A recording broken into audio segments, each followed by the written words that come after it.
I don't know. I'd say I'm reasonable. Okay, that's completely unreasonable. I'm reasonable. I'm unreasonable. You have no idea just how reasonable I am. Reasonable synonyms are sensible, rational, practical, fair, appropriate.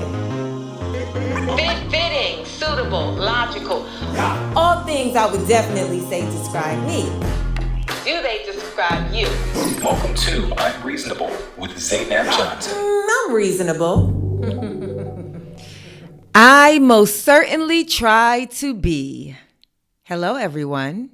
Welcome to another episode of I'm Reasonable with Zainab Johnson. I am Zainab Johnson. If you are a returning subscriber, welcome back and thank you so much. If this is your first time ever, hello, welcome. I hope you stay a while. Okay, on a scale from, let's just go with the numbers this time. Let me just ask y'all straight up, how reasonable have we been this week? How reasonable have we been this week? So today on I'm Reasonable, the truth is actually, the gag is, because I was around Keke Palmer yesterday, when I tell you I have said the gag is 50,000 times, that's exaggerating, but the gag is, I have said the gag is, I've started so many sentences in the past 2 days with the gag is probably like 17 times. Anywho, we'll get into that. We'll get into that on a What's Up with Z.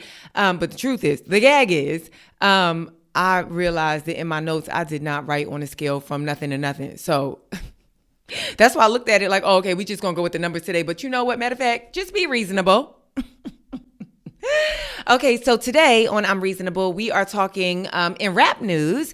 We will be talking about Jay-Z, Jay-Z's lawsuit being dropped. A$AP Rocky was found not guilty. And another plane crash? And on Ask Z, I actually have an Ask Z for you guys involving Kanye West. And kind of like Elon Musk, we'll get into it. Okay. First, shout out to Amy. Amy, you know who you are. I don't want to put your whole government out there, but you know who you are. Amy watches the lives, and I think I had said something. I have Apple products, and so I always be like, do I want to do free commercials? And now, but anyway, I was saying like one day when I was on the weekend live, my mouse was not charged. And I was like, oh, my mouse ain't charged, whatever. And she chose to gift me with a Logitech mouse. She claims that it is the best mouse ever made, best mouse on the market. And right now, I don't know how you wouldn't know this, but I'm definitely talking about the mouse as it relates to computers. Not no damn rodent. But so thank you so much, Amy. I have not hooked it up yet. I've not connected it yet, but I am very appreciative. So thank you. Also, I know I thanked them on the weekend live, but I know that they watch the podcast too. And so I want to make sure that on the, regular show that I give them a big shout out. The two moderators for Weekend Live, which is Tay and Still I Rise.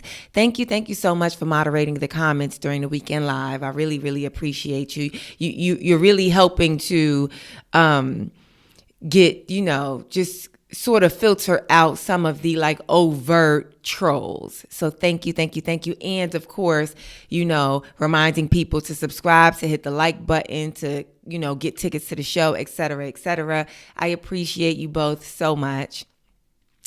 And of course, thank you everybody that tunes into this podcast, of course, but the Weekend Live, which is the accompaniment that I try to do every weekend on Sundays. And yeah, I either follow up on what we were talking about that week or something that I didn't get to and I want to talk about with you guys, or something that has happened in between Wednesday and Sunday that it's like, yo, we got to talk about it. Last weekend, I did an entire Onija Takes Pakistan Weekend Live. And let me just tell y'all, so this podcast, I have to watch it over because I have to edit it, right? So to some degree, I have to watch it. And so sometimes I'll be watching it and I'm like, dang, I was so wrong on that one. Or like, oh my God, I'm messing up this person's name. But I ain't about to come back in here and retape it. Y'all know, while I would love to, if I had a producer, but yeah, no, this is a one-woman operation and I'll be busy. I'll be busy. But on the weekend lives, I actually never go back and rewatch the weekend. Like, I just never go back and watch the weekend lives. But for some reason, I watched as I was getting ready for an event. I listened to this past weekend live. Oh, Niger Takes Pakistan. That was such a good live. I don't know. I'm going to be honest. I watched that live like it wasn't me. And I was like, I like this girl. I will say, y'all was letting me say, I don't know if I just didn't see it in the comments. When I was talking about Hotel Mumbai, it's Dev Patel. It's not Nev Patel. And every time I said it, I said, oh my God, Zainab, I hope at some point you caught it and corrected it. Never did. Entire time, Nev Patel. It is not his name. His name is Dev Patel. Also, I just wanted to, I was waiting to see, because I didn't correct this when I was editing it. I was waiting to see if y'all was going, you know what I'm saying, talk about how unreasonable it was of me to say this in the comments. But last week's episode, when I talked about Kendrick Lamar's Super Bowl performance, and I called it a tic-tac-toe game, I watched it right after I posted the episode. I liked the performance, so I was like, let me go watch it again. As soon as I looked at it, I was like, tic-tac-toe?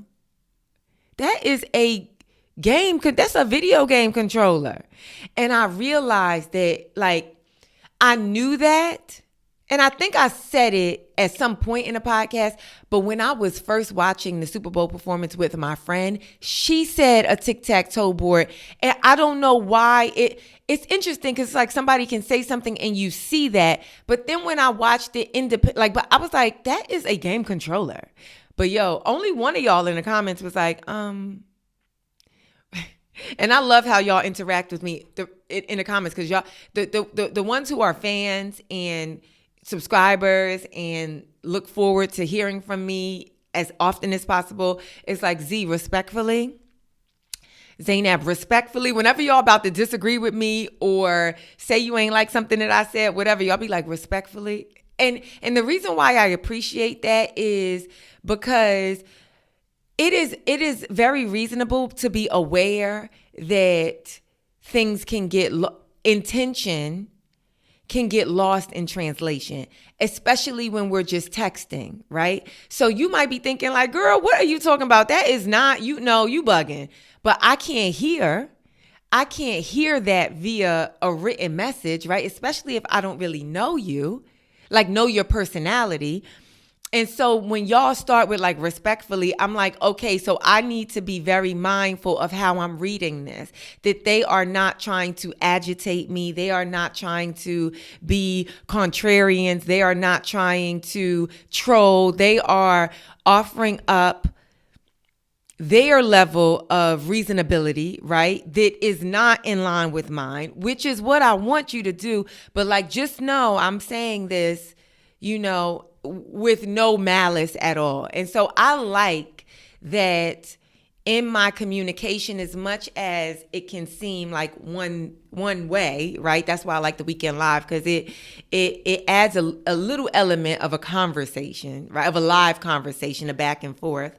I like that whatever I'm putting out there sort of positions you all to be like, okay, we're not coming over here acting crazy. We're not coming over here being insulting.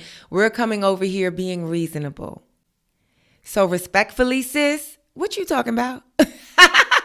I love it. Anyway, so yeah. Thank you so much for tuning into the Weekend Lives. And I will, inshallah, be doing another one this weekend.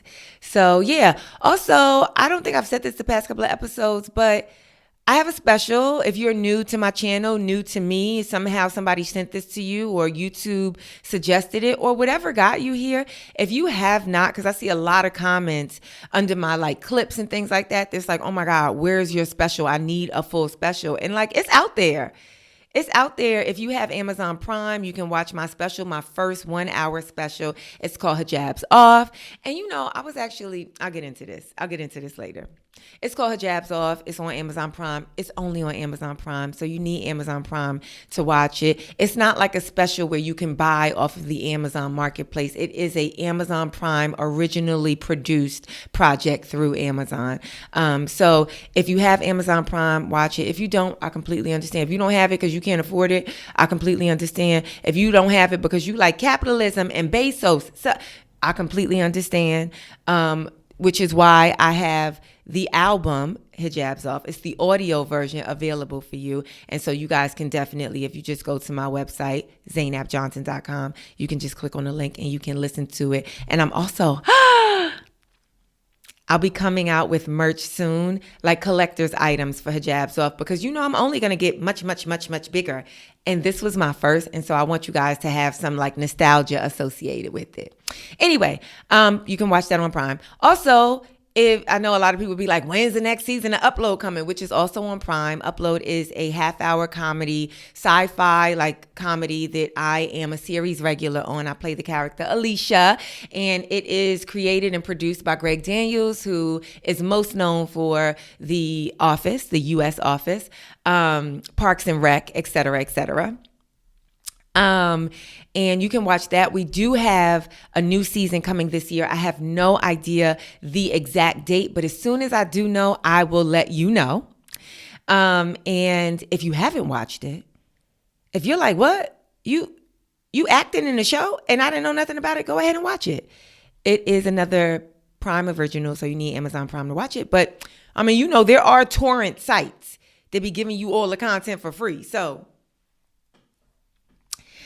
also, before we get into the show of it all, let's talk about the show of it all, right? Where you guys can see me live. This weekend, I will be in Chicago, and guess what?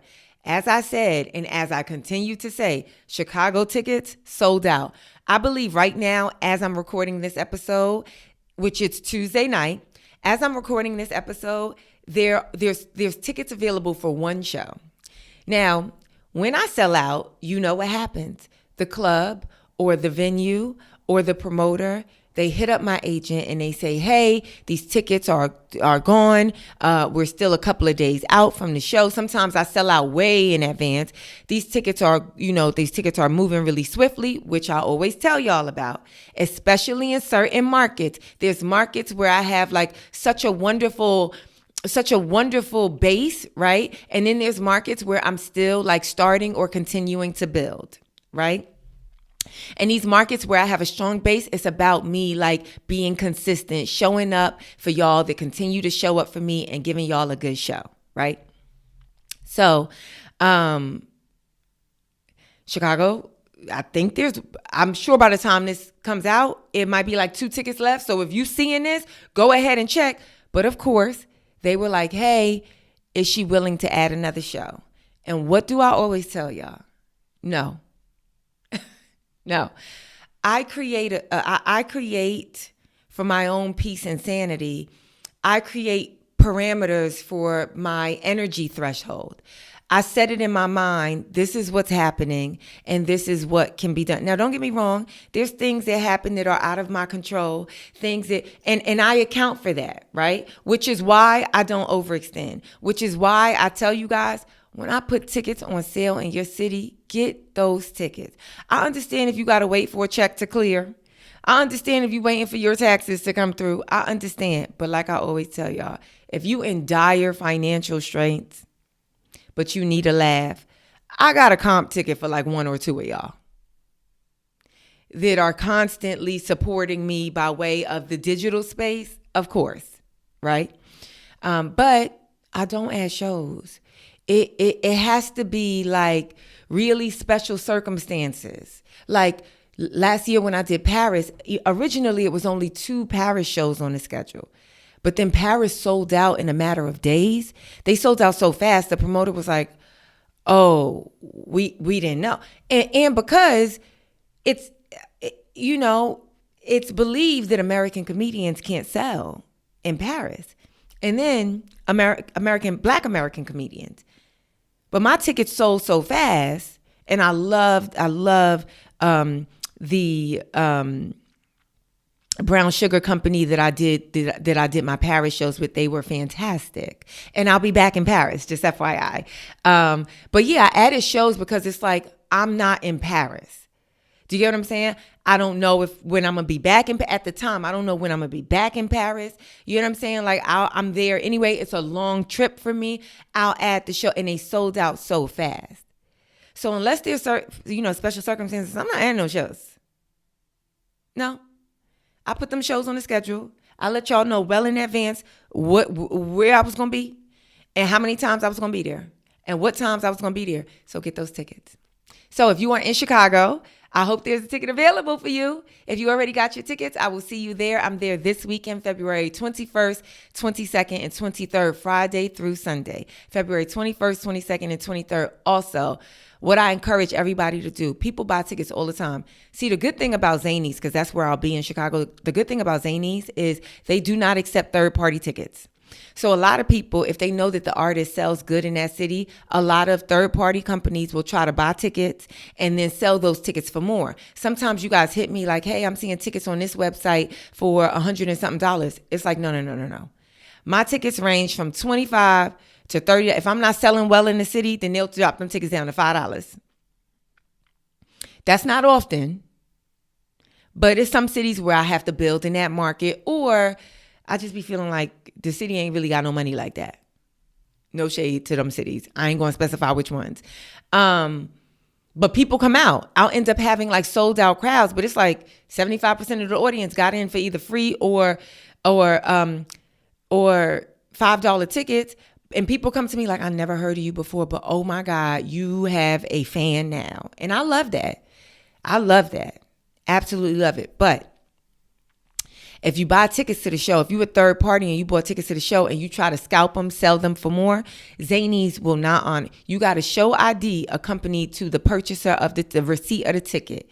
So because of that, people have tickets all the time, and for some reason, they cannot show up, or they bought it thinking they was going to be able to resell it for more.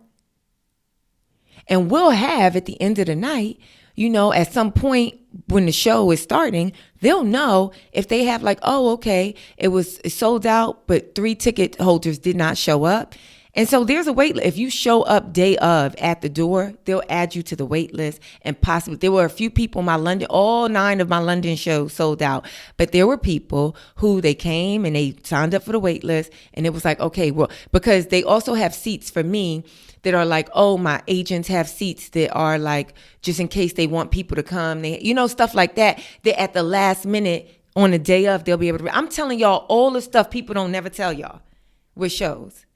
Because I want you to see me if you want to see me.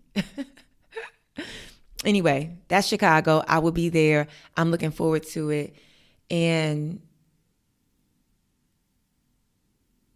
I'm asking Allah to cover me as I travel. I got to find out because I'll get into this because I did a Muslim women's leadership conference, and I attended I performed, but I also attended a program that was called We Are Our Ancestors' Du'as. I ain't even planned to say this, but I'm here. And I love giving like the non-Muslims a little bit of, Muslim education, because I feel like, I'm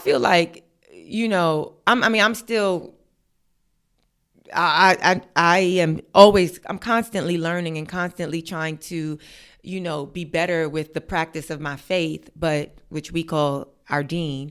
But I feel like the stuff to be out there about Muslims is always either negative or like the lowest hanging fruit. And so anyway, it was called, We Are Our Ancestors' Du'as. And du'a is like prayer. And like a friend of mine asked me, because in my house, I have these signs that say, that talk about making du'a. And my friend was like, so wait, you make salat and what's the difference, right? And I love my friends for that reason, because they be like, girl, we here with you with the Islam. I mean, we are not Muslims, but for you, inshallah, inshallah, inshallah. We are with whatever we need for Allah to cover you. We over here with our own stuff, but for you, we are all the way with Allah, Allah, Allah for you. which I love. But my friend asked me that, and I was like, at first, you know how when you've never been asked the question, you realize like, oh, I don't know if I can articulate this. And sometimes I feel like, do I really know something if I'm incapable of explaining it or teaching it to someone else? And I was like, yeah, what is the difference? And I realized, and please, Muslim scholars or people who know better, feel free to give a better answer to this or correct me if I'm wrong, respectfully. Don't come in my comments talk about astaghfirullah. Don't come in my comments. You will get blocked and shamed, but most likely ignored. But I always feel like the practice of salat, which is our prayers 5 times a day, are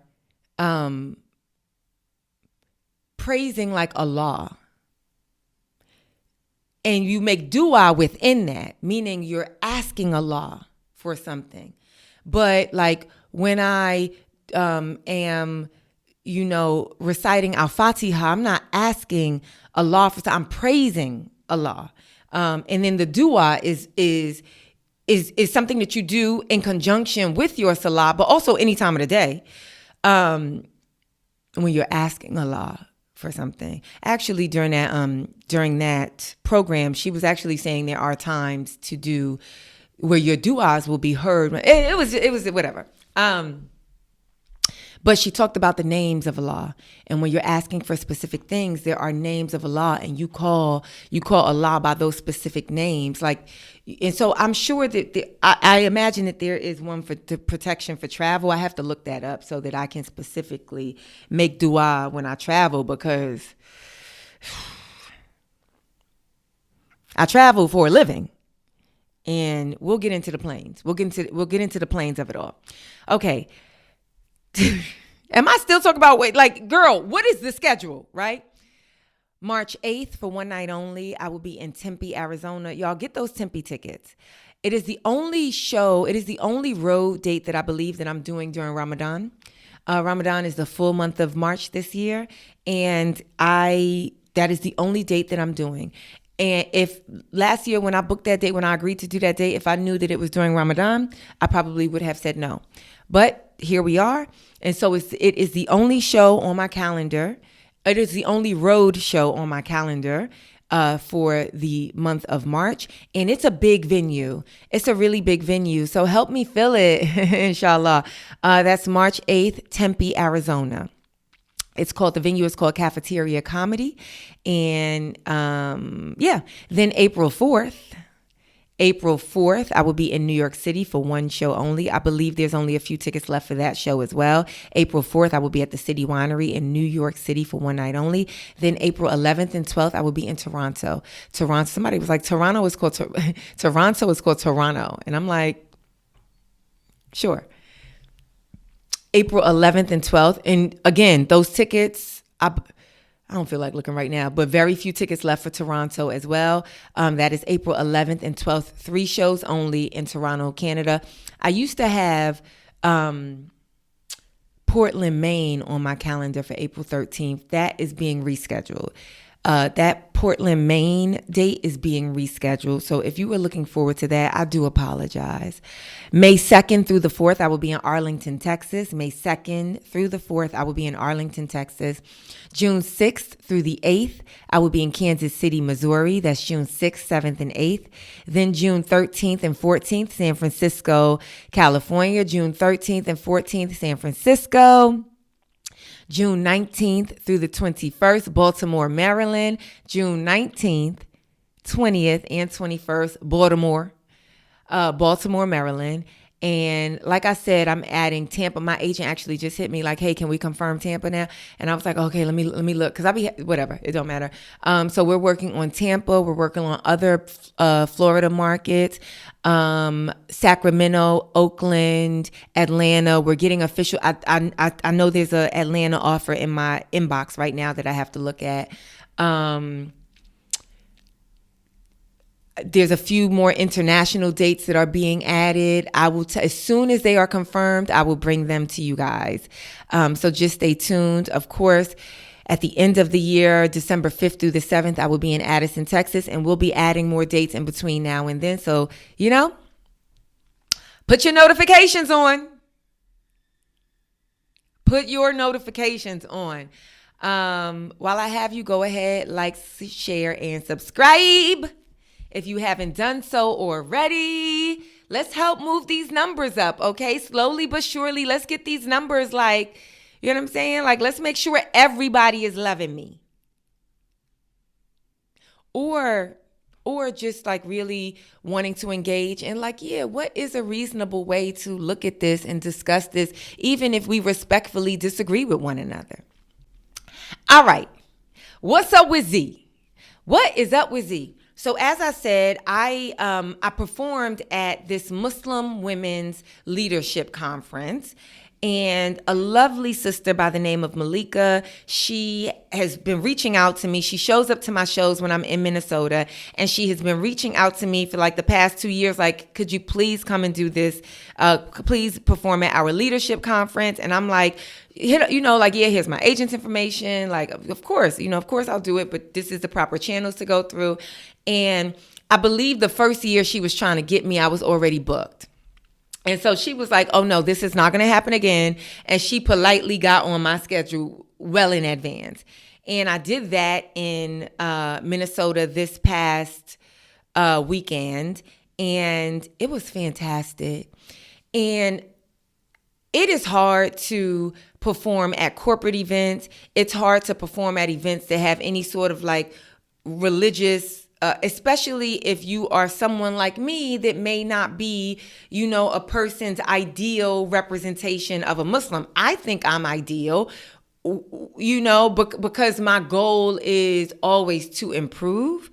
And I think that it's okay to be at different stages of of the practice of your faith, any faith.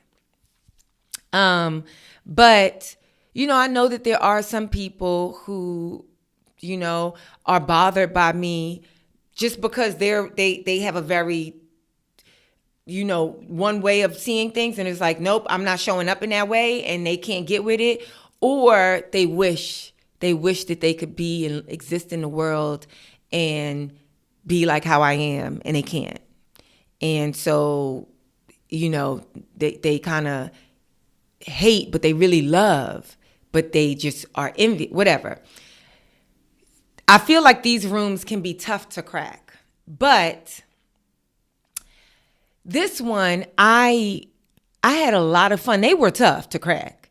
It was a room of hundreds of hijabi Muslim women. Hundreds of hijabi Muslim women and some kids during the day, y'all, at 2:00 in the afternoon. I mean, y'all know I don't drink, but at comedy clubs, it be alcohol. No alcohol. They eating food. I'm talking about every possible ingredient to formulate a comedy show not going well. But mashallah, it was wonderful. It was really, really wonderful. And it was wonderful not because I had fun. Because there were a lot of times where I know I said something funny. Y'all know how I do if you watch my clips. I be cracking myself up. If you watch this, I crack myself up. And they still wasn't, some wasn't laughing. And I addressed it every single time. I was me. I was the narrator. I was the observer. I was everything in the room. I did not pretend like anything that was happening wasn't happening. So it wasn't wonderful just because like I had fun and because I know how funny I am and was. It was wonderful because it was so affirming. I felt like I penetrated a particularly tough audience, but I resonated, whether they laughed in the moment or not. I feel like what I did that day really resonated with a lot of them. And I say this humbly, a lot of them, it was needed. It was needed. There's so many like taboo topics. especially under the guise of religion. And then in public, because you have the judgment, one, on yourself and others, but then the judgment that can come from, your sisters and your friends, you know what I'm saying? Like the outside judgment.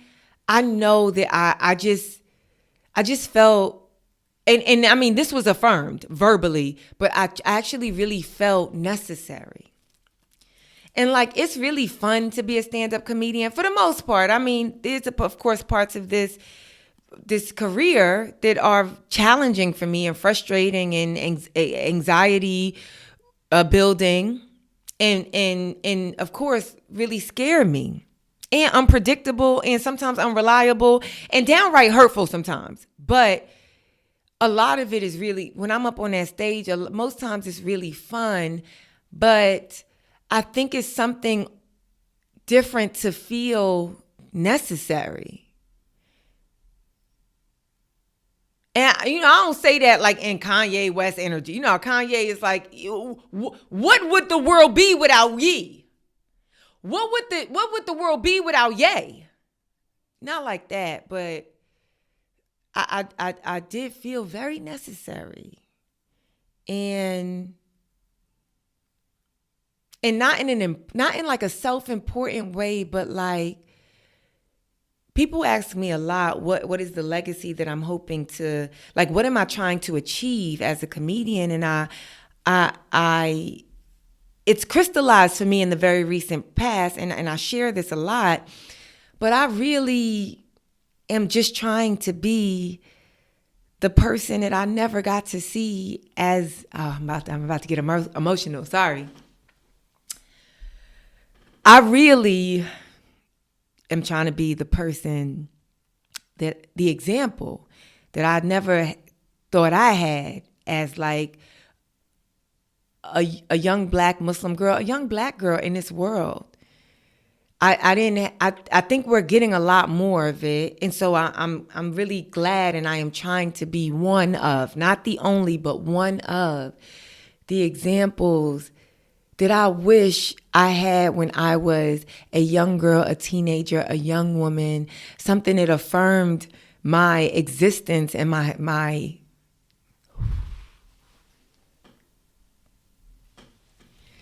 capability and my capacity to contribute during my time on this earth. Whew.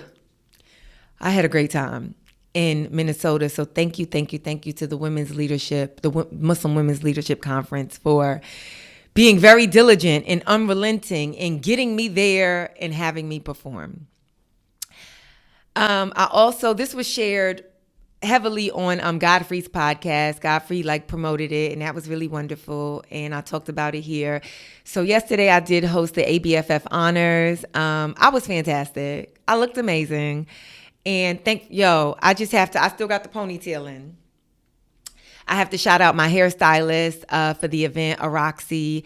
She is equally takes care of your hair and is going to give you the style. You know what I'm saying? It's like, I ain't got the baby hairs no more, but the way she laid my baby hairs, it wasn't like, she wasn't trying to make me, like, every time she does a style on me, and I'll post the styles that Aroxy has done on me for like press and things, she always does me, like, it naturally accentuates me. Like, she ain't trying to make me or any of the other people she does look like anybody else. Like, I am going to do this style in the best way that suits you. And I'm also going to be really kind and gentle to your hair. Y'all know, right after I filmed Upload last year, I chopped a lot of my hair off because it had so much heat damage. And so now I'm in the grow back process. And so it's really comforting to have somebody that's trying to make your hair look pretty for an event, to also be very mindful of like being kind to your hair. And I have hair that grows pretty quickly, and like it's a cool texture and it's whatever, but my hair is fragile. Like, my hair is so fragile, which is why it was very easy for me to get heat damage. Anyway, it's funny. I went to get my teeth cleaned today, and my dentist was like, I actually have to get like a cavity. I have a cavity in the back, and so I have to get, my hygienist was like, as she's cleaning my teeth, she's like, your skin, it's like you don't have one visible pore. And I was like, okay. While she's scraping underneath my gums, which is not comfortable. It actually be hurting me. She was like, your skin, oh my God. I'm like, girl, pay attention to the mouth.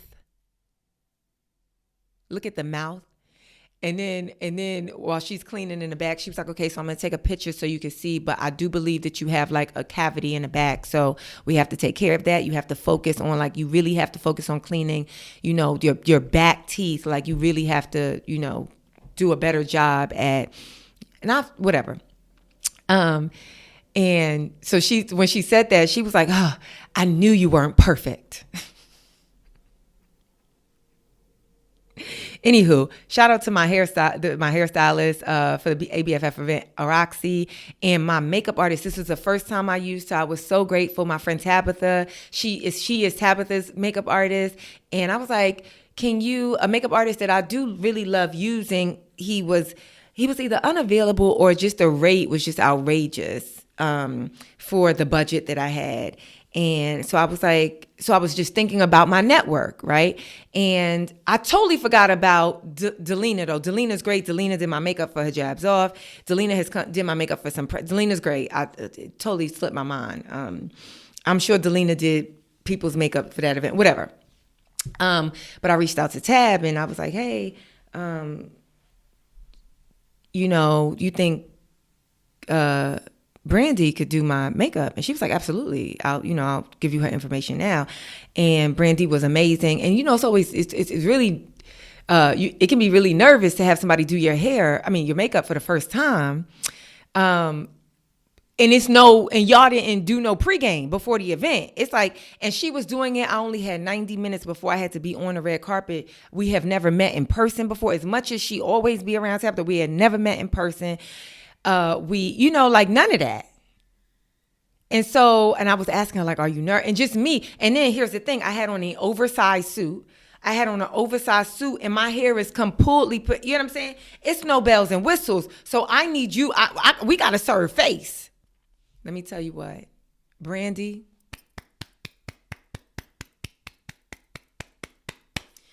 I got to pray. Me and Tab ain't got something at the same time. It's funny because she hit me and was like, hey, are you going to this event, another event that's coming up in Hollywood? And I was like, damn, I'm traveling. I fly back that day. I don't think I'm going to make it in time. And I was like, and she was like, okay, it's certain things. It's like we're friends, but our lives sometimes take us this way because like it'll be times where it's like right when I come back, Tabitha's whatever. So I was like, it would be fun to go to that with you though, because we will just be having a time. We will just be kiki. You know, it'll be like the old days before we both got super busy.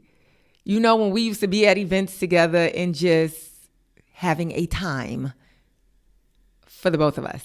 But I was thinking, as she was saying that, I was like, but damn, I don't think I get back in time for Brandy to do both of our makeup. And I ain't about to have her beat your face and my face looking regular. All that to say, Brandy did amazing. I had a great time. I was funny. It was so great, you guys. Everybody was lovely. Keke Palmer looked amazing, and she was absolutely just a joy and just like great energy. Aaron Pierre, really great energy. Really just nice, kind of calm, seemingly humble man. Who else? This whole time I was saying Giancarlo. That is not how you pronounce his name. You pronounce his name Giancarlo Esposito. And I was like playing with him with that, and he was such a good sport. He was great. Miss Marla Gibbs. It was so funny. She liked my suit. And when I was on stage, she was like, I love your suit. And Miss Marla Gibbs is like, I think she like 90 something. Miss Marla Gibbs, she was like, I like your suit. And I looked at the rest of the audience. I was like, oh, I don't care about what none of y'all say because she likes my suit. So, period. And then Ingenue Ellis Taylor. Because I had like sort of like love roasted all of the honorees, right? And it was so much fun. I did not go there and do a club set. I didn't go there and do like the stuff that I do for y'all in the club. I wrote a set specifically for the event. And that can be like really scary because I ain't tried the material out nowhere. The only place I tried the material out is on my little sister. I told y'all that. And let me just tell you, like one of the jokes, I had a Target joke in there. My sister was like, and I was like, or I could say Onija, and my sister bust out laughing, right? And she was like, I was like, but here's the thing. I think the demographic, I think most people in the world are more aware of us boycotting Target than, like, I feel like Onija, that's a very specific sort of like TikTok social media thing, you know? But my sister I always have to remind you guys, my sister is so much younger than me. And so she already a different demographic. My younger sisters are so much younger than I am. Anywho, I said so much like they 20 years younger. No. My mother would be like, so much? I mean, how far apart do you think I had my children? And my little sisters would be like, yeah, so much younger. Because like, yeah. We were born in the late 90s. Anyway, what was I saying? So I couldn't even try. I just had to trust that what I wrote was funny. I just had to trust it. And so when I got to Ingenue, she was like, because I think she thought that I was going to, I ain't make fun of nobody because it's like they there to be celebrated. This ain't no roast. So I had to write jokes about them that were equally celebratory and funny. This is why my joke about Giancarlo Esposito, I was like, you have such an amazing career. You have the career that most people want because you are working all the time in all of these amazing projects, but you ain't never on the blogs. See, that's where the joke come in, but you ain't never on the blogs. And that's the truth. I can't even find nothing to poke fun at with Giancarlo because he ain't never on the blog. He ain't in the tabloids. He is that actor that his work speaks for him. And all of this drama, no, unless it was pre-written on a script, he ain't got no drama for you. Not for the public. And so that's what I leaned into in my material with him. But when I got to Ingenue, I don't think she was sure, and so she was like, oh God. And I was like, and Ingenue. But the joke that I wrote, the bits that I wrote for Ingenue, they got such a big laugh. And I'm so happy because whatever. It was wonderful. I had such a great time. I'm so thankful to Nice Crowd, which is the company that produces all of ABFF, American Black Film Festival events, including the ABFF Honors, which I hosted yesterday. And yeah, it was cute. Okay, now let's get into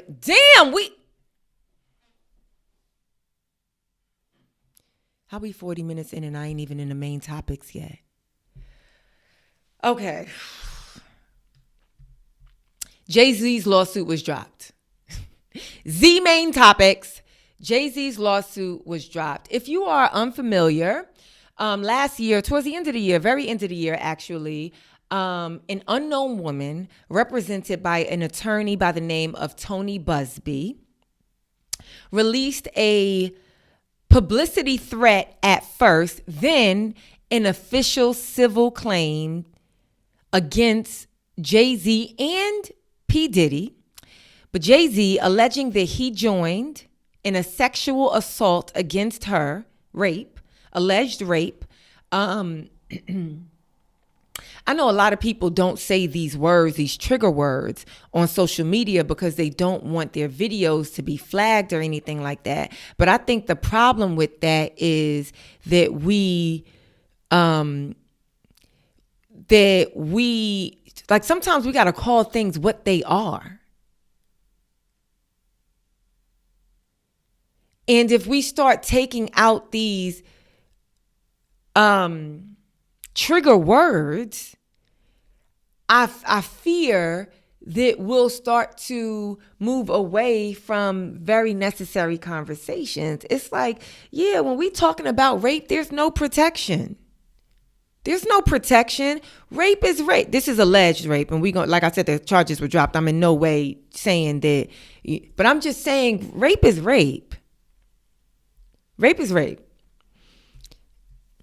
Murder is murder. Evil is evil. Anyway, alleging this civil claim, this lawsuit alleged that Jay-Z had joined in a sexual assault against her with P. Diddy and another unnamed female celebrity. I actually covered this much more in depth in episode 40.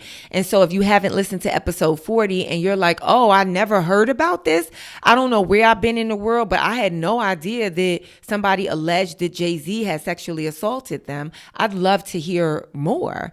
You can go to episode 40.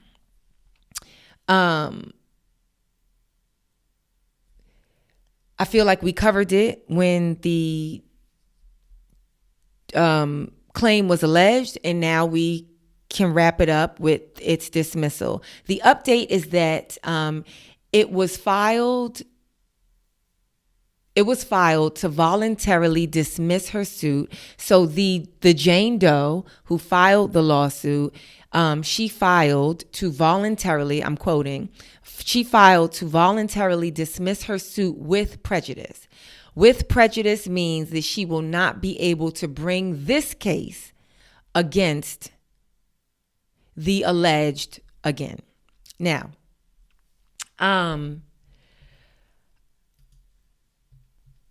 when it first came about, it definitely was a lot of holes. The woman claimed that she was 13 when it happened. A lot of, I never want to, I think that there is something in discussing the legality of things, but also being aware of just because someone is found guilty or found not guilty, or because something goes forward or is dropped with or without prejudice, I think that that's not, I still can't say whether something happened or not, right? Like, I don't think anybody can ever say that O.J. Simpson killed his wife, right? Like, you can say that, but you don't know that for an absolute fact. What you do know is that he was found not guilty, and what people believe strongly is that he did it. But, like, unfortunately, we wasn't there. And so I try to be very mindful on saying whether something happened or didn't happen, because I have no idea. I have no idea. But what I know, what I am comfortable saying about what was presented to the public by way of the legal proceedings is that there were a lot of holes.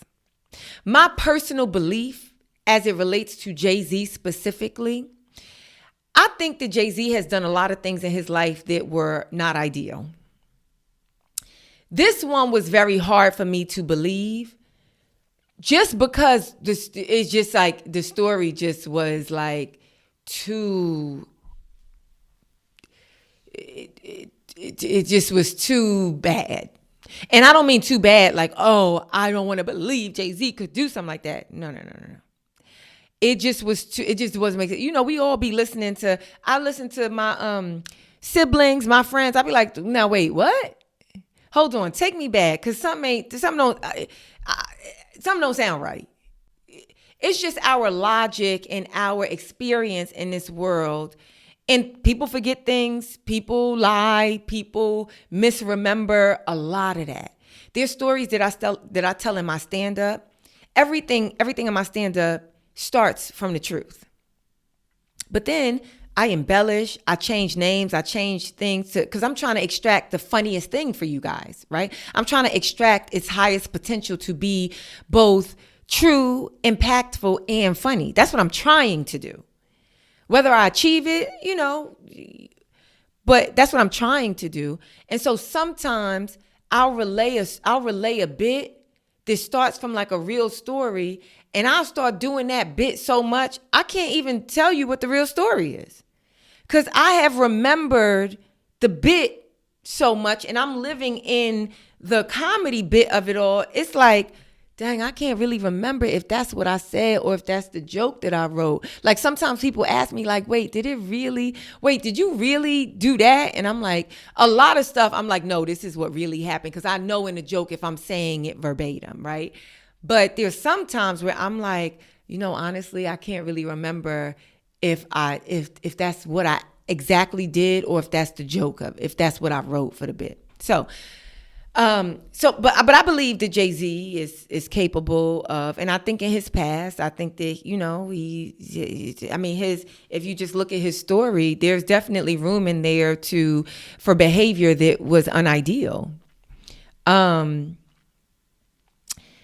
think people change. I think people grow. I think people regret, all of those things. But this particular claim, it was very hard to get on board with simply because the holes were very wide and very deep. Of course, at the beginning of this, Jay-Z and his, lawyers vehemently, they adamantly denied the allegations. Like, not only is this not true, like, not only did this never happened. Like, forget like the details, but I mean, like, this never occurred. That was his story, and they stuck to it. And once the claims were dropped on Roc Nation's Twitter account, they posted just victory. And then I believe Jay-Z wrote, and I'm getting this from thecut.com, the frivolous, fictitious. I just be loving when people be using a bunch of adjectives that all start with the same letter. I don't know, it does something. It's like, I'm gonna run you down. The frivolous, fictitious, fraudulent, fable, like, you know what I'm saying? Like, give us all the F words. Freaky, the frivolous, fictitious, and appalling allegations have been dismissed. This civil suit, I'm quoting Jay-Z, this civil suit was without merit and never going anywhere. The fictional tale, there go another F, fictitious, fictional, the fictional tale they created was laughable if not for the seriousness of the claims. I will say, and if Jay-Z is writing this himself, or if, a crisis PR person is constructing his statements, but he did do let me not say a good job. Like, he was very consistent in acknowledging the heinous nature of a crime like this, while also, maintaining his innocence. If not for this fictional tale they created was laughable, if not for the seriousness of the claims. I would not wish this experience on anyone. The trauma that my wife, my children, loved ones, and I have endured can never be dismissed. Jay-Z is currently suing attorney Buzzbee for what he believes was, quote unquote, naked extortion and defamation. And yeah. I would be suing too.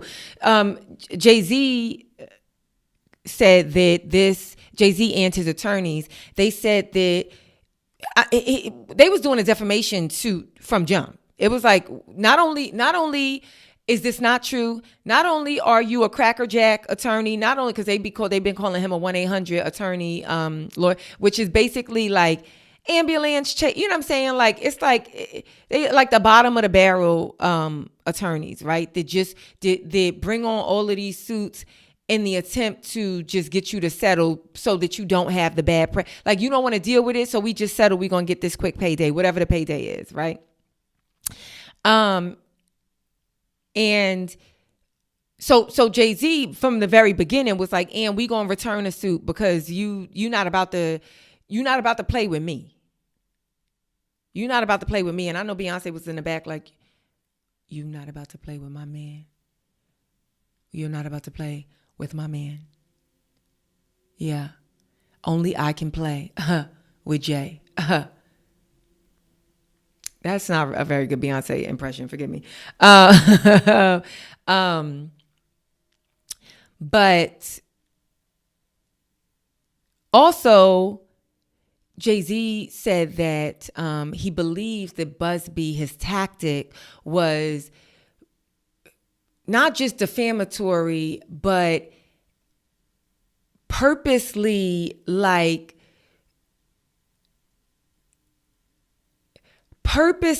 conniving, because they made sure to drop this, which is going to, forget the legality of it all, right? Just the press of it. He made sure Jay-Z basically says that they tried to corner him.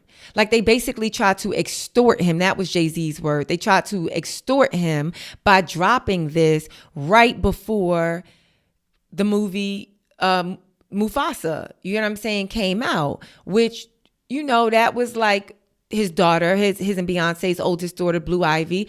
That was her like acting debut. It's voice acting, but that was her like debut. So to have this really big moment in his kid's life, and for them to drop it right before, he's saying that was very strategic in their attempt to extort him. And now he like, no, run me which, yeah. I have said this many times on many platforms, especially my own. You want to play?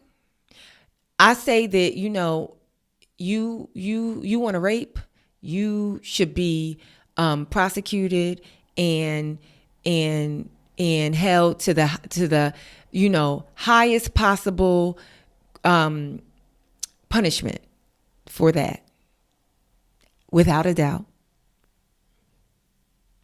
If you want to lie about, again, I don't know if this woman is lying. I just know that she dismissed this with prejudice. But if for the people who have lied, if you want to lie, oh yeah. We are going to find a way. And the thing about her is she gets to remain anonymous. If this was some ploy, she gets to remain anonymous. But the attorney, Tony Buzzbee, he's the face of it all. He's the face of it all. And he was going back and forth, you know what I'm saying, with Jay-Z's legal team, like, no, this is the truth, and blah, blah, blah. And so, yep, this is what I'm doing. And I think that, I'm not sure if it helps. Like, there's part of me that's like, yeah, something about Tony Buzzbee don't seem right. Even if he got a few people that he representing that have very real and legitimate claims against whoever, something about him just seem like,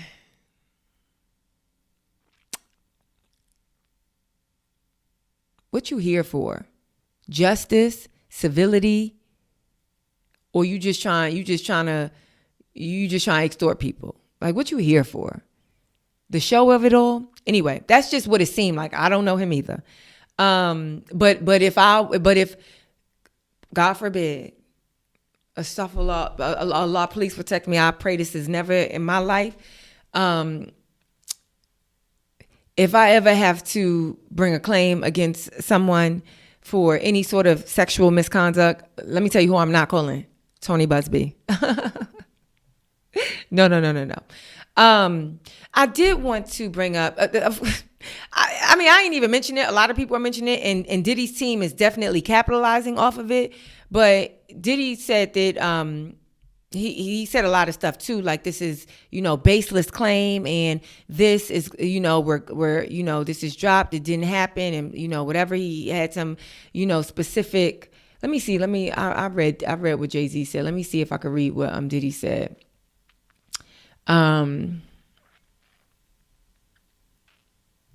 I think Diddy's attorneys.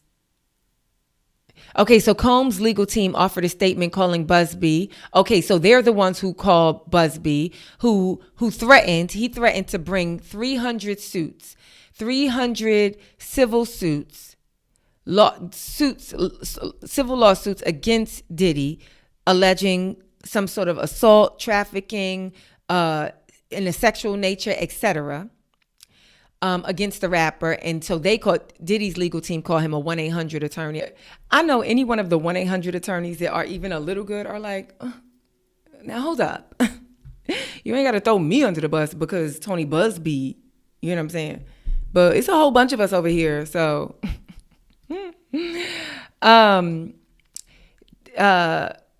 they said that Diddy's attorneys said that his claims are built, and this is quote, are built on falsehoods. Ooh, another F word.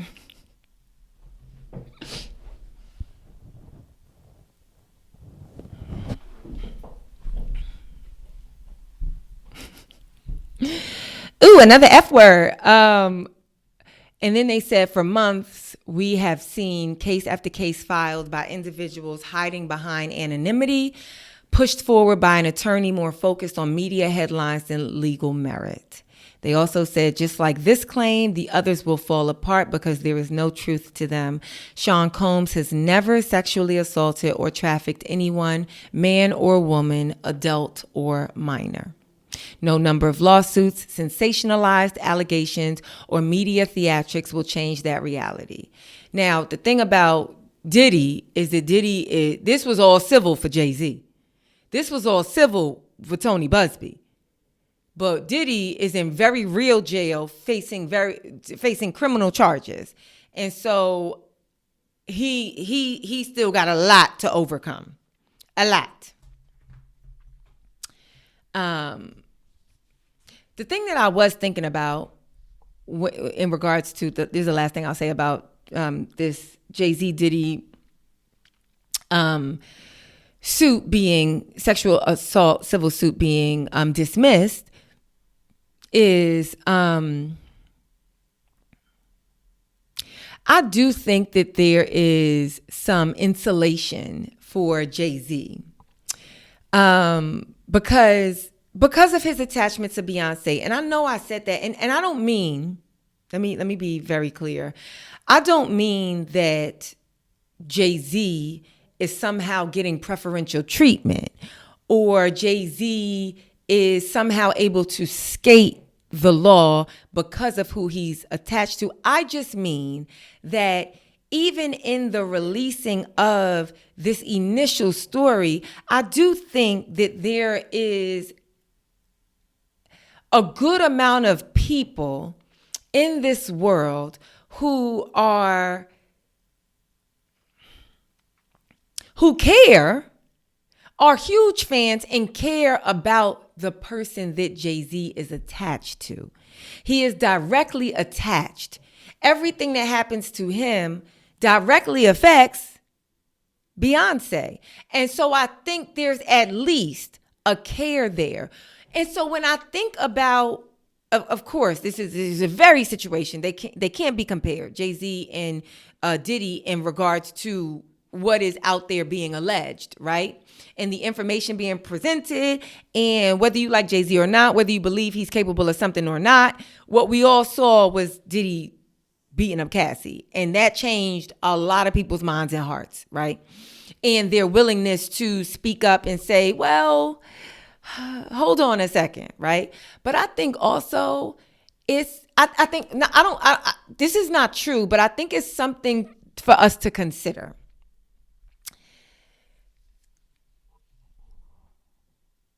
Diddy he never had like a respectable female relationship. And by that, I don't mean that the women aren't worthy of respect. Some people really love and respect Jennifer Lopez. People, I always thought that she was such a beautiful woman, Kim Porter. People love and respect her, I'm sure. People love and respect Cassie, you know. And anybody else, He was, before all of this, he was attached to Young Miami, who was, you know, part of the rap duo City Girls. But I don't think his relationship with those women ever, like, you wasn't with J-Lo for very long. This whole thing that happened in the nightclub with the shooting and the shot. Do you get what I'm saying? Like, that just didn't. But and then it's like Kim Porter was probably the most consistent female partner that we knew in your life, but we watched you sort of like flip-flop with her. We watched you kind of yo-yo with her, right? We watched you, you know, drop her for Cassie, and then it just seemed strange with Cassie. Like, here go this young girl that just seems like, what is this relationship? And is she just the arm candy? I think she was a music artist, and we really liked that one song that didn't really require you to be a music artist to put out that song. No shade to Cassie, but it just didn't require, it's me and you. And I don't know. I don't even know her ability to do music, because once she got with Diddy, it's like music was never released. And then even his public attachment to Young Miami, even when she was like, I mean, we go together. To me, we go together. And he was like, you know, I'm love. And so I think, like, he ain't even really in a position. I just think that something to pay attention to is this very important how you partner and who you partner with. And I do think that it does provide you, who you partner with might provide you with protections in this world that other people may not get. So many people, and I don't know this to be true, but I believe it in my heart. I do not believe Barack Obama, as talented, as smart, as charismatic, as good looking, as young as he is and was. I do not believe Barack Obama becomes our 44th president of this United States of America without his wife being Michelle Obama. What y'all think?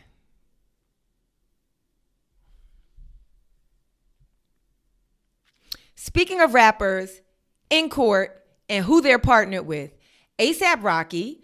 A$AP Rocky, I haven't actually talked about, has been on trial for a little minute now, and I haven't talked about it on this podcast because it was like something that was ongoing and unfolding, and it wasn't like huge, like it was big news, but it wasn't whatever. I just ain't talk about it.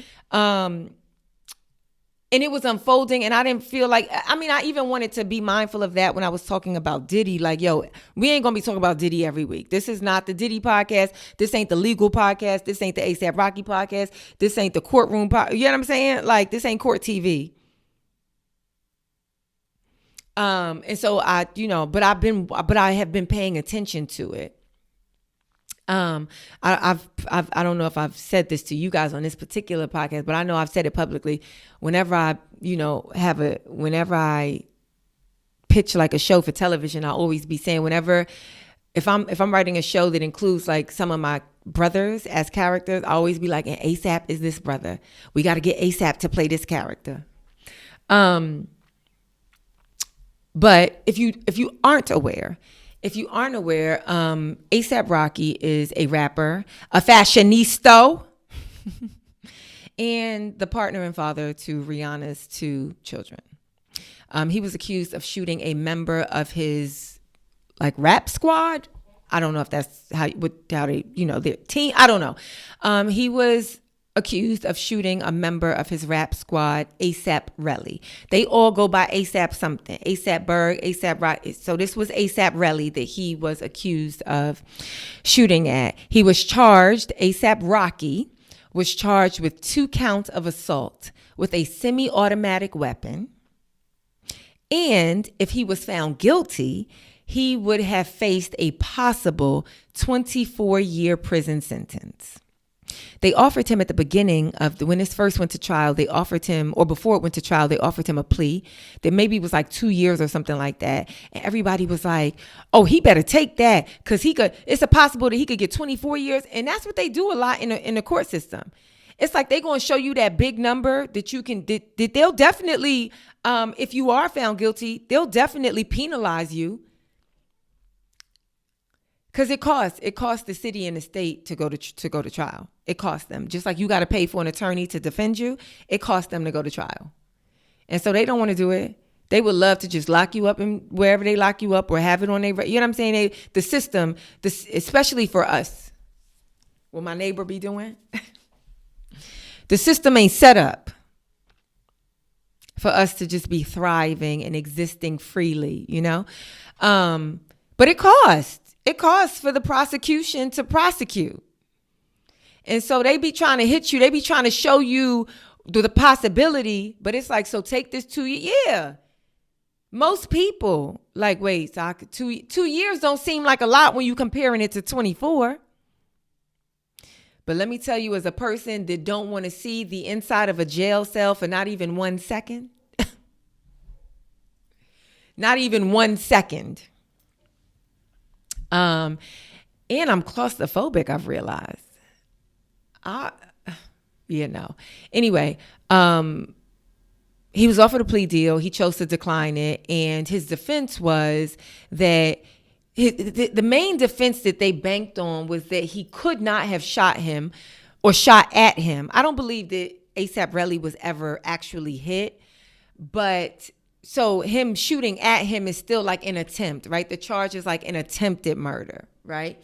But I don't believe he was ever hit, because I think they even said when that he, like during this trial, it came out that A$AP Rocky and his girlfriend, or the mother of his children, went back to the scene of the alleged crime and got picked up like the bullet casings, right? And that's how they proved that he shot at him. That's how they were trying to prove that he shot at him. And A$AP Rocky's defense was like, I could not have shot at you because I don't carry a real gun. He only ever this is what he's saying, or his legal team has said, he only ever carries a fake gun.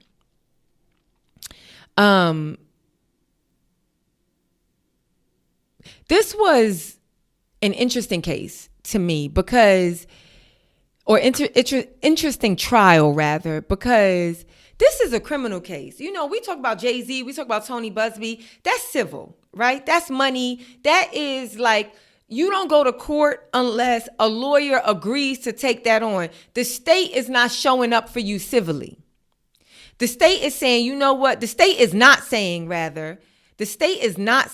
you know what? We don't really have enough evidence here to prove criminality, you know, but what we can do is we can help you in a civil. No.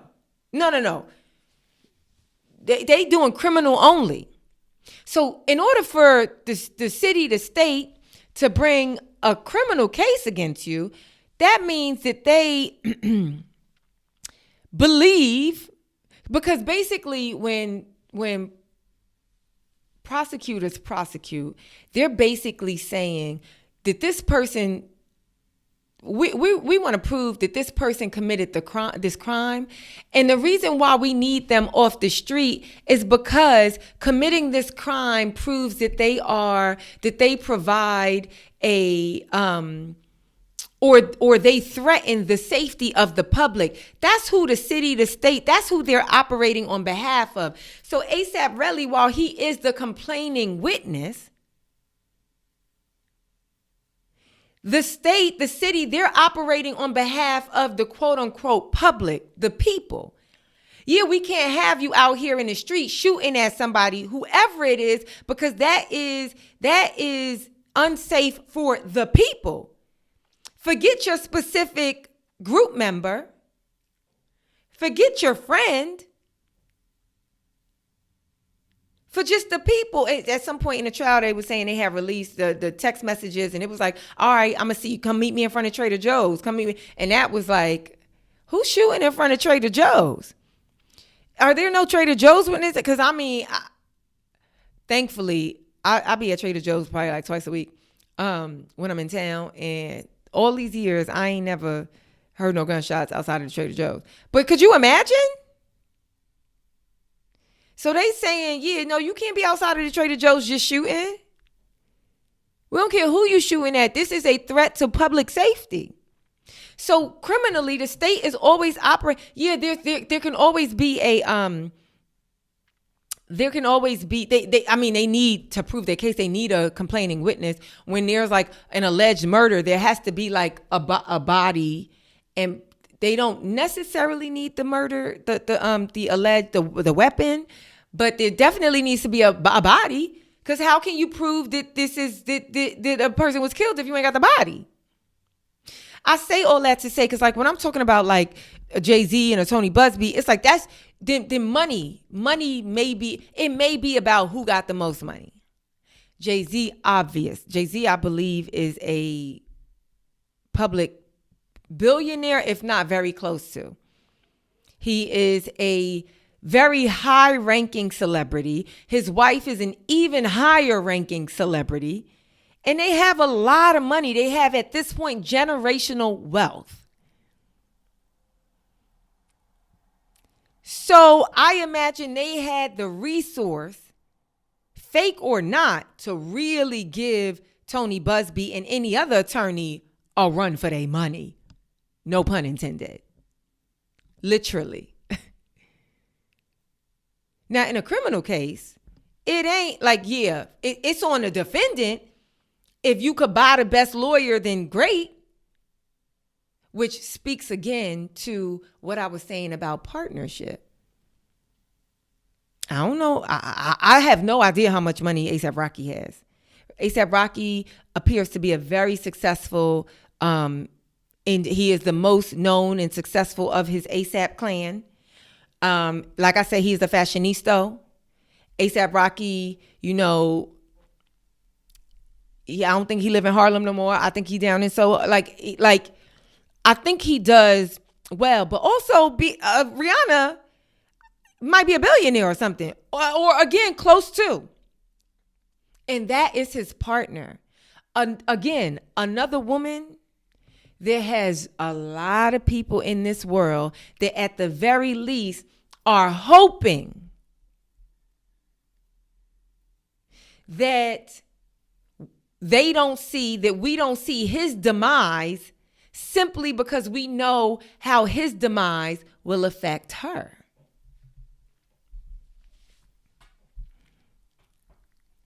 But this case was so interesting. I don't want to say interesting. It was like, because I was watching some of the clips, and like when A$AP Rocky chose to not take the stand, that happens a lot.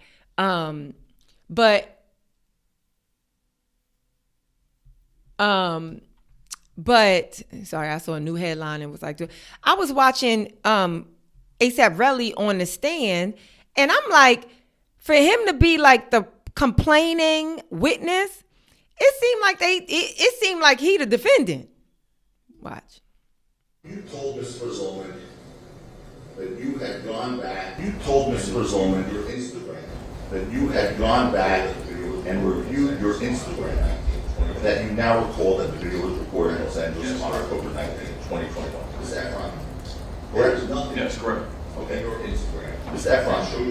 There is nothing in your Instagram that shows you in Los Angeles on October 19, 2021. I'm going to give you a live phone. Is there? You show me on your Instagram. Really? I'm going to give you a live phone.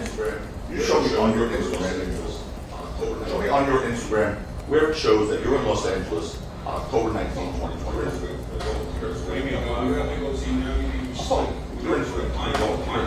No, we have to go see now. You think you show me something? You have to go to my phone, my actual phone, and go to my archives. You're not going to show me something of my highlights, which is not there. You think you slick? Stop. You're not going to keep tripping me up. I'm on Mr. Efron, stop. Just stop talking. We have a letter from the DA, and the letter says that Mr. Efron informed them that on his Instagram. Yes, my Instagram. As in Welly Boss. You're trying to show me somebody else's that I can't activate where I can go to my archive. You're not slick. Stop it. He doesn't need to go on somebody else's phone. You have your phone. You know I don't got it. It's over there. We can get it though. I can show you. We can go here right now. So your Instagram is what caused you to go back. No, you did because you're sneaky. Don't be insulting. Stop it. He is not insulting you. Don't insult him. Don't insult any lawyer that's asking you questions. You're not doing yourself any good by doing that. I mean, I'm getting screwed. I mean, this is not what I. So anyway, what's on the other remember this? You see. So anyway, what was it that caused you to remember this? What did you see? You get your question asking, I give this time, tripping me up. So I went back and I analyzed my whole Instagram, analyzed everything you said, and I started realizing what you was doing. So then I went to my archive. You just tried to show me something off a story that you can't get in your archive. So you're already like lying to people, or lying about the situation, because you know I cannot see it through that way. I You cannot accuse anybody of lying. Do not do that. I told you, nothing derogatory.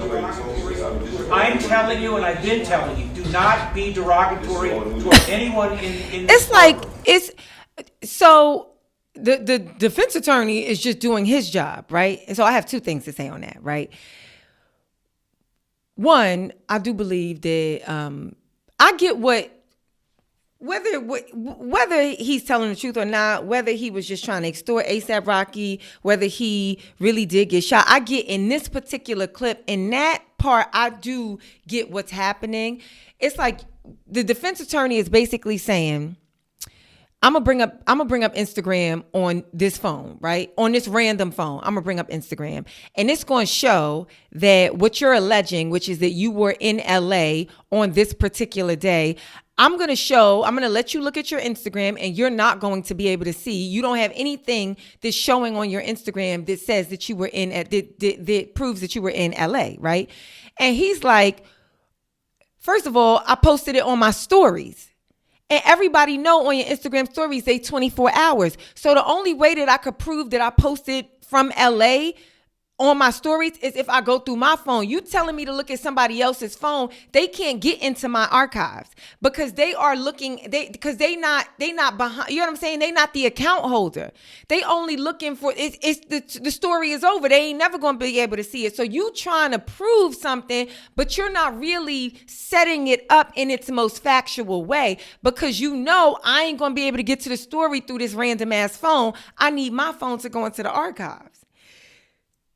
Which is why I believe that sometimes judges need to be younger, or at least be required to take certain courses that keep them up with the times. I remember this saved me in court. I was in traffic court in LA, and I was not in Los Angeles on this date. It's a longer story. I won't go into the story, but I was in, and thank God. At the time, it was very popular to do Facebook check-ins, and something told me go to Facebook and check. And what's crazy, y'all? I don't never do check-ins. Y'all know I don't be liking people to know where I'm at unless I'm performing. Even sometimes when I'm giving y'all like the tea on, like when I'm showing y'all what I'm doing, the gag is, and the gag is, I post either hours later or a day later. Like I can't. That's why I'm not a person that typically like goes live from where I'm at. No. Why you need to know where? Well, because I don't really like people showing up where I'm at. Oh, yeah, no. You show up to my shows, but that's it. Don't show up to the cafe that I'm at because I'm like, yeah, I'm sitting here, I'm gonna be here for like 2 hours doing work, and now all of a sudden you walk in. No, that's not happening. But for some reason, it was a check-in on Facebook in London. And I was like, what the attorney is saying that this is me. I was like, it couldn't have been me. It couldn't have been me driving a car because I wasn't here. There was you know what I'm saying? I can show on Facebook. Let me tell you, the moment I said Facebook, this is over 10 years. This is when I first moved to LA. The moment I said Facebook, that judge tapped out. She said, first she said, what is it? Wait, what? And then I said, I looked right at the judge, and the attorney, being somebody that wasn't like internet savvy, social media savvy at all either, couldn't really dispute what I was saying. I said on social media, they allow you to check in from your location. It's live. It takes the GPS right from your phone. I have the printouts that show that I checked in on Facebook. And when I checked in on the day that he's saying my car was somewhere or whatever, I was in London. I said, and you can't fake the check-in. Like the moment I went into explaining Facebook, that judge said, dismiss, get out of here. And so it worked in my favor that day. But I get what he's saying. It's like you setting this false narrative. You about to paint the picture, and it's almost like if the glove don't fit, you must acquit, right? It's like you trying to make me look at somebody's random ass phone. And then the thing that's funny is you watch the video. It's like, why the phone wasn't ready? I don't know. The way when you watch court TV and stuff like that, I'm like, they wouldn't have wrote it like this on Law and Order, you know? Cause it's like, that's his go-to. He about to use the phone to try to bring up Instagram. Why all the other lawyers, all the other people at the table, at the defense table, they like, oh, who phone you? Are you on my? Oh, let me unlock. Do I gotta put in the password? What? This is all planned, right, y'all? This is like y'all planned this. So why y'all not prepared? But the second thing I wanted to say is, where is the prosecutor? Your witness is having a hard time up there. Your witness, and I know the witness is being cross-examined by the defense. So the prosecutor can't say much, but I mean, you better stand up with an objection, you better stand up and say something. That's your witness.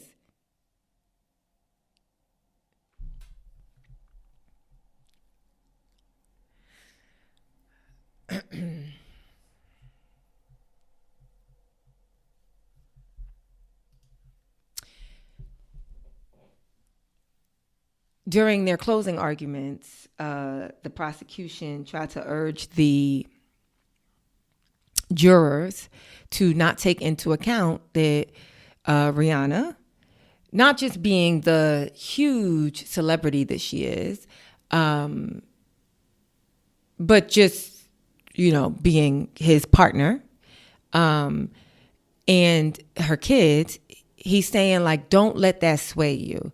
Like, just because you care about them, which I just stated earlier, just because you care about them, that should not determine how you feel, how you decide this case, how you decide this case. And he basically said, he didn't allege, but he basically said that it was all a tactic. Like, she only brought the kids to, garner some sort of sympathy, but don't let that fool you. And it's like, he could say that, but every single legal movie or show we ever seen, the defense be like, they go right to the wife. I know you hate your husband because he's being accused of murdering his mistress. And I know you're mad at him, but we need you to show up in court. We need the jurors to see that he is still a loving family man, that his family cares about. It's like, that's all a part of it. To pretend like that ain't a part of it, on top of the logistics of it all. Their kids are small kids. Court be long. So if Rihanna has to decide which day I'm bringing the kids, yeah, I would decide on the day that I would decide on closing arguments. The last possible image that the jury is going to see, that's where, get the umbrella, Ella, and let's go. Ain't nobody trying to sit in no courtroom with no little kid, no toddlers, no new babies for hours. And she got to avoid being photographed and all of that type of stuff. Who know if the baby going to cry? Who know if the kid is going to get restless? Who know if a diaper going to need to be changed? Why would I do that? But for sure, I'm showing up with his entire family. Because that is part of the story that you tell the jury. That is part of telling when you are trying to, when people have to convict or not, you are telling a story. It's about, do they believe that this person could do what they are being, with what it's saying that they did, what they're being charged with. Do I believe it? Not just from the evidence presented, but the picture that is painted every day in the courtroom, which is why, that's the same as like, don't be fooled by him wearing a suit. He normally be wearing jeans with like, you know, a belt. Like he normally be wearing this type of stuff. But now he got on a nice tailored suit every day. It's like, yeah, they tell you when you showing up to court, put on a suit. So of course I'm at whatever.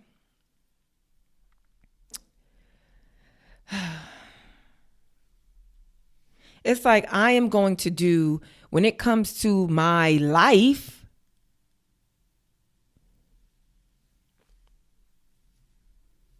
I am going to do whatever I need to do to ensure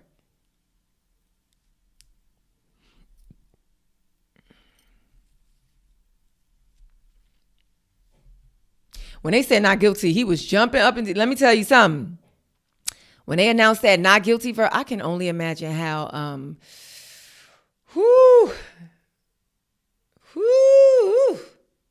I cannot imagine how nervous he was. And anybody that right before in the case of, but he was jumping up and down. Hugged the white lady, then ran, jumped over the thing. He jumped over the thing to hug Rihanna, almost like the other convict jumped. Not the other convict. The convict jumped over. Remember with the convict that jumped over and attacked the judge?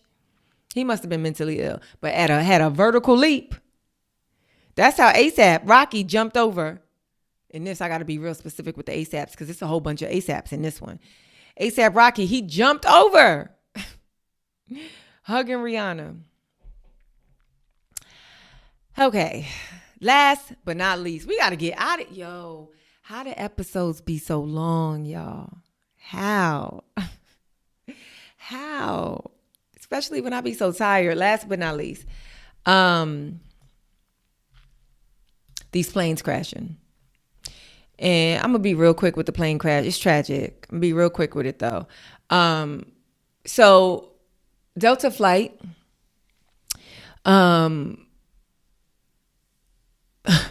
and let me tell you, as a Delta Diamond Elite member, I for sure was like, I know these planes are crashing and falling out the sky and doing all of that, but that was an American flight. Oh, that flight that was on fire, that's a United flight. Delta. Yeah, Delta flight. Delta flight.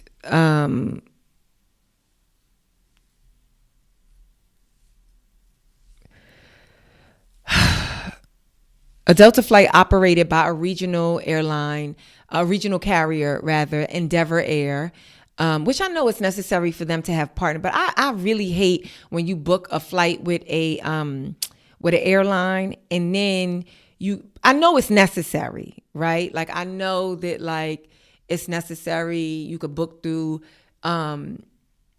It's like Delta is an American it's an American company, and so it has to partner with these international companies. But even in smaller airports, it's like, sometimes when you fly in United, it's like, oh, this is or American. It's like, this ain't an American. When you fly into small airports, it's like, this ain't an American flight. This is an American Eagle flight, and it's like, what? But y'all don't say none of that when I'm booking a flight.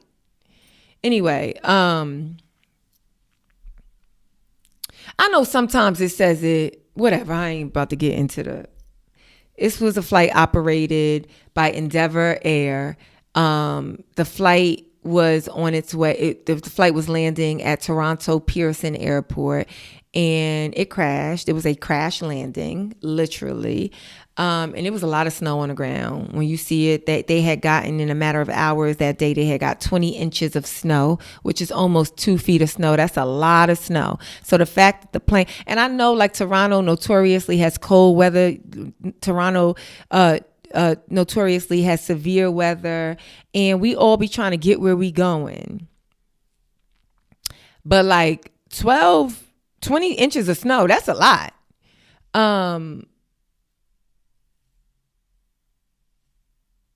And thankfully, while there were no fatalities, I think there were only like minor injuries. But listen, minor injury or not, oh, you about to pay me some money. Delta Airlines, Endeavor Air, you about to pay me some money and let me fly for free for the foreseeable future. But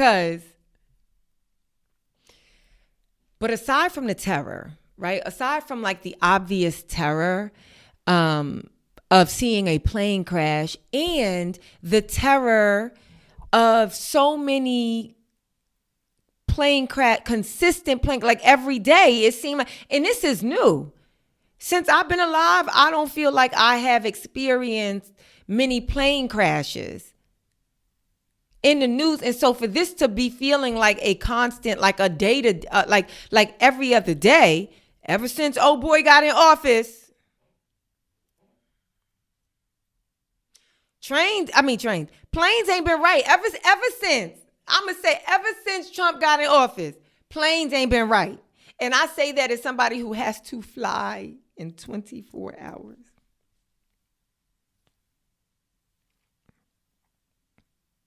Aside from like the tragedy and the fear of it all, all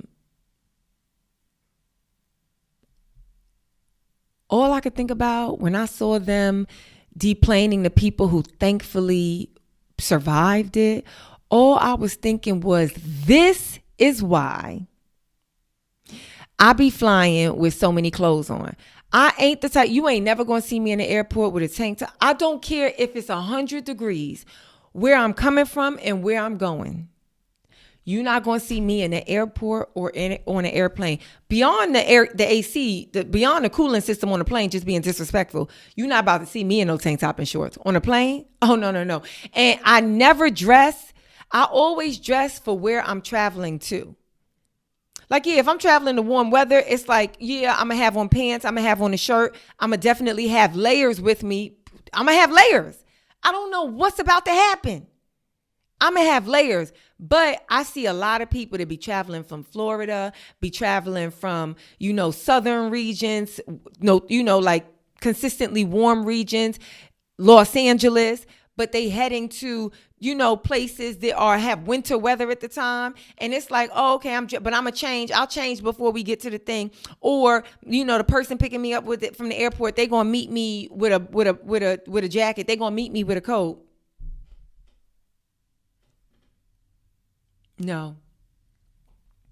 I'm going to Toronto in February. If I'm being in Toronto in February, best believe I'm sitting in the seat on the plane, bubble coat on, down jacket on, down coat on. Now, will I take it off on the plane? Maybe put it in the overhead or just maybe lay it over me so I ain't up there. I ain't going to be sweating anyway because, it take a lot for me to sweat. But what I am going to do, if I do have to deplane in 20 inches of snow, I'm going to have a coat. Now, I will admit that was probably so scary. Oh, that was probably terrifying. And so I'm sure their adrenaline, them getting off the plane, like the snow was they was probably happy to see the snow. The snow was the least of their worries. But for me, old girl who be cold when everybody else be hot, I was like, oh my God. Because people be having flip-flops on a plane. Never. Could you imagine your flip-flops in that 20 inches of snow? No. People be on them planes with nothing but athleisure. And so while I hope that every time we get on a plane from here on out, I hope that we are all safe. I hope that we all get to our destinations safely. And in the time that we hope to get there, but safe first and foremost.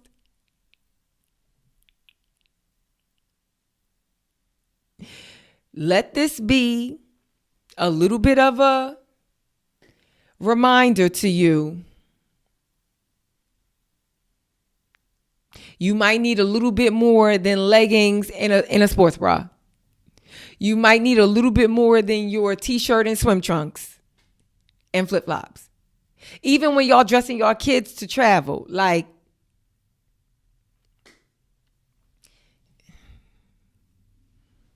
I was going to ask you guys about the Ask Z. Okay, this could be quick. My friend shared it on Ask Z. So my friend sent me this post, and it's Kanye West, his swastika t-shirt, and I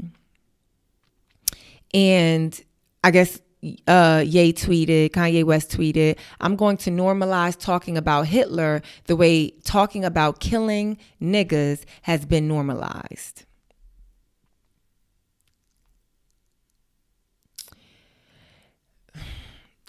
So I wanted to ask you guys, Kanye, he's that type of person for me. And I don't know if I've said it on this podcast. I used to always say it on my Honest Tea with Z podcast that Kanye is one of them people that in one moment you like, exactly. When he say something, you like, yeah, exactly. And then right after he'll say something and you like, but wait a minute. Okay, now you're gone too far. You know what I'm saying? He's just one of those people. And like, I think that this statement is really true. I think that it's what the way I was actually perplexed the way I saw all of those celebrities that either are aligned with Jewish, the Jewish faith and or culture, or actually Jewish, which is totally fine. The way they made the video against, like the middle finger up, like to Kanye, the way that how quick they made that video to Kanye, but ain't nobody have nothing wrong with Elon Musk's Nazi salute. Nobody came together and made a anti-Elon Musk video when he did on the biggest scale. The thing about Kanye is you can miss Kanye. You as big as Kanye believes he is in the news cycle, so many people ain't seeing what he's doing. Cause I'm not on Twitter. Like you can miss a lot of what he's doing. Elon Musk, it was during the inaugural, it was at the presidential. It's unmissable worldwide. It's unmissable worldwide. And ain't nobody come together.